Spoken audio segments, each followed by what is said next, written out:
Here's our video Forex blog for December 6th. I was away last Thursday and Friday, so I didn't do a blog.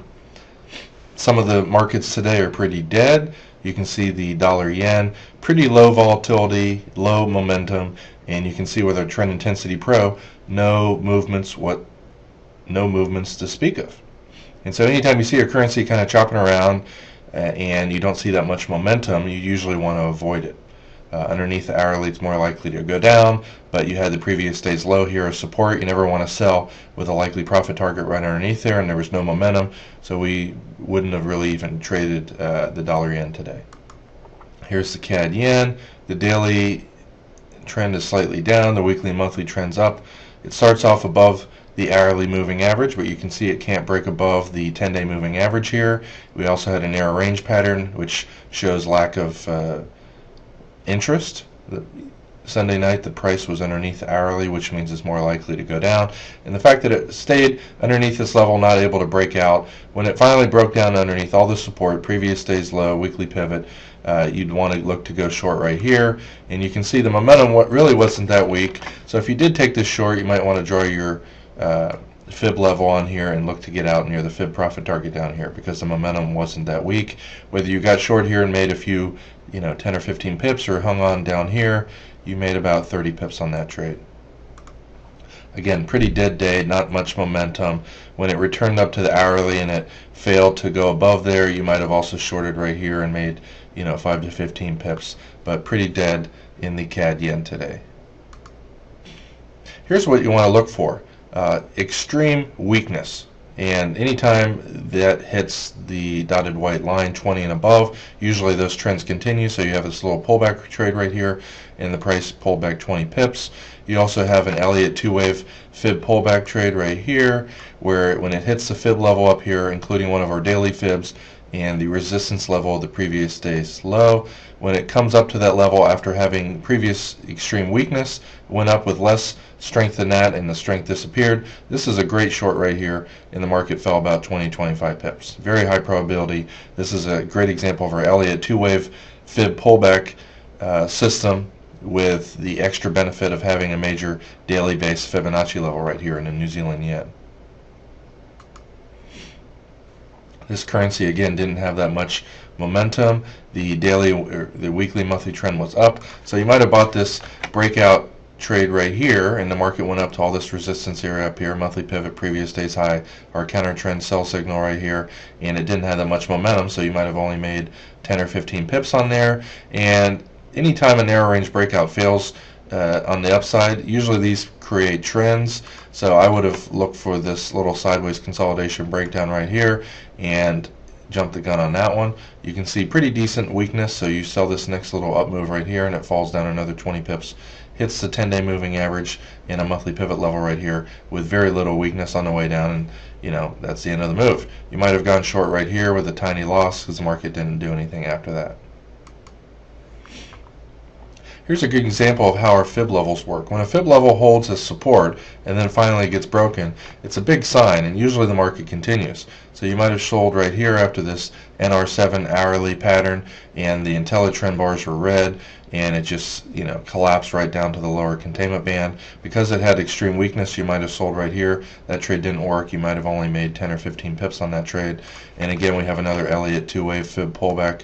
You draw your fib on there, hit that level to the pip. Because of the extreme weakness, this is very likely to work. The daily, weekly, monthly trends down. This is the best trade I spot on the chart so far, and the market pulled back about 35 pips. You can see there really wasn't that much weakness on the way down. Came back up and double topped up here with even less strength than the first time. You might have sold that as well, and that was really one of the second best trades of the day, and it fell about 50 pips in the pound yen. Here's a great example of how the NR breakouts intraday patterns work. You have a 4-hour narrow range pattern right here. The price is underneath the hourly. The daily, weekly, monthly trends down. You go short right here because it's also a breakdown of the previous day's low, and you have this explosive trend. It shows up right here with an explosive trend too. Price isn't down too much. Here's a weekly pivot, which is support. You can see it bounced about 10 pips up. If you miss that previous trade, you go short right there. You can draw your fibs on this first wave of the trend and look to get out somewhere near the first or second fib target. Most of the time, the second fib target is the maximum that wave moves without a pullback first. You got another pullback up right here. You go short again. This is why you look for extreme moves, because they are often likely to continue, especially when the daily, weekly, monthly trend's down. If the weekly or monthly trend was up, you might have looked to get out of the trade right here and not shorted it anymore. In fact, you might have looked to buy down there if the momentum wasn't that weak. But because the weekly, monthly trend's down, this is a great trade as well. You draw your fibs off the last swing to give yourself an idea of where your profit target is. And look, right almost to the pip. You also have two counter trend buy signals right there at a fib level, and you go short again, or you exit your short, I mean. Now you have another example of an Elliott two-wave pullback. After you find an explosive downtrend, look to short either the first or second fib level. If it breaks the first one, you watch the second one. I might have shorted right here. Didn't really move back down that much. You might have made 5, 10, 15 pips, or if you held on to here, 20 or 30. You also have a great example of a wedge pattern in action here. And it didn't generate too much of a move, but that's exactly what you look for after an explosive move. The market's chopping around, especially when it breaks down because the daily, weekly, monthly trend's down. That's a great trade. It fell about 20 pips. You have a counter trend buy signal right here, and it wasn't that weak, so you might have only made 15 to 25 pips on that trade. Here we have a market going up, but the weekly, monthly trend's down. So, you know, if you want to look for counter trend trades at the highs, draw your fibs on there. Let me do that again. I screwed that one up. Notice how it hit the upper fib target, counter trend sell signal, not a lot of strength. Either you got short there, maybe made a few pips, or when it double topped up here with even less strength. Because the weekly, monthly trend are so weak in the dollar CAD, what a great place to go short. Quick 20 pip move down. It also double topped up here again. Again, not that much strength in the double top, and another 20 pips down. On a dead day like this, this is, you know, some of the best trades you can find. Here's the dollar CAD. Again, the daily, weekly, monthly trend were down. So earlier, when the price was underneath the hourly last night, you're looking to sell right here. And, you know, the market was extremely weak. When it rallied back up here, it wasn't that strong at the time. You might have gone short right here and had a loss. Or if you waited for it to start to come down or the IntelliTrend bars to go red, you would not have taken a trade. You can see right here extreme strength, and because the price is above the hourly, you could give this a shot right here. I wouldn't personally have expected this to continue up as much as it did. I would have got out of that breakout trade right here at the fib target because the weekly and monthly trend's down. This one just shot up. Anytime it's above the upper containment band, you can look for sells up here. I might have gone short here because the momentum wasn't that strong. I would have lost. Gotten short up here at the monthly pivot level. That trade pulled back 50 pips. So, you know, if you lose 10 or 15 pips and you go short again, you make 30 to 50, you get your loss back. And here is an even better trade because it double topped up here. Previously it had incredible strength, and now the strength's gone. This is a no-brainer trade because the weekly monthly trend's down, and you got a nice little 30 pip move right here. Pound dollar, the weekly trend slightly up, the monthly trend's much weaker to the downside. So I usually trade in a weekly trend unless the monthly trend's that much stronger. You might have bought this little pullback last night and made a little bit. When it broke underneath the hourly, you're looking to sell, but then it went back above the hourly. You're looking for a pullback to the hourly. If it can't break that level, you're looking to buy right here, but it broke down again. So the first trade I would have taken in this was a sell right here, and the market came down to the lower containment band, weekly pivot without that much weakness. I would have got out of that trade right here. And I probably wouldn't have traded it anymore because there really wasn't that much statistical momentum.